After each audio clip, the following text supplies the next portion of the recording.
As we get older, we become more prone to illness and injuries, and the loss of mobility can make it difficult to manage our affairs. We are all living longer, but some of those later years are often in poor health, with the ever-present threat of the loss of capacity to consider. An elderly relative losing capacity is difficult enough for loved ones to deal with, without the added worry that their finances become muddled. You might be forgiven for thinking that this doesn't apply to you, as you are nowhere near approaching your dotage, but you couldn't be more wrong. What if for some reason you became really ill, or were involved in an accident and were held in a coma for a period of time? How would you pay your bills and manage your affairs?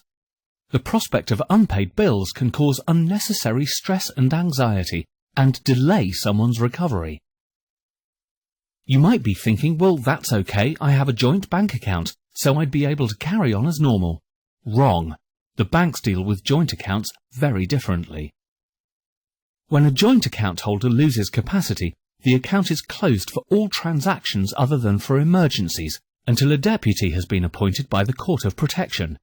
This can be a long and costly process, often taking longer than 9 months, with no bills being paid. What if you had a business? Who would make decisions on your behalf? What happens to any property or other assets you hold jointly with someone and one of you later loses capacity? What if you are in your retirement and have taken out an equity release on your property and wish to make a further drawdown of cash after your partner or spouse has lost the capability to sign? Perhaps you wanted the cash to pay for their care. Many of these schemes will not now allow you to make the drawdown if one of you is no longer able to sign. By setting up a lasting power of attorney, you can authorize someone you trust to administer your financial responsibilities on your behalf.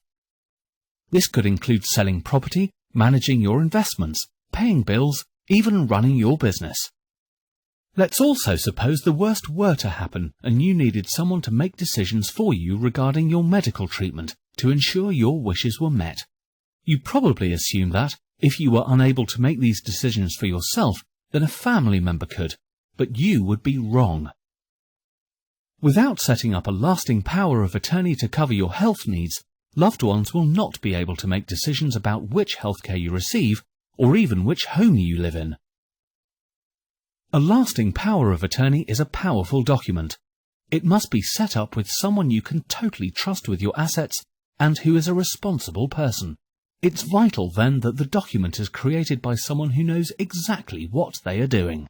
By establishing a property and finance and a health and welfare power of attorney in advance means that you choose who makes those vital decisions for you, rather than some faceless authority.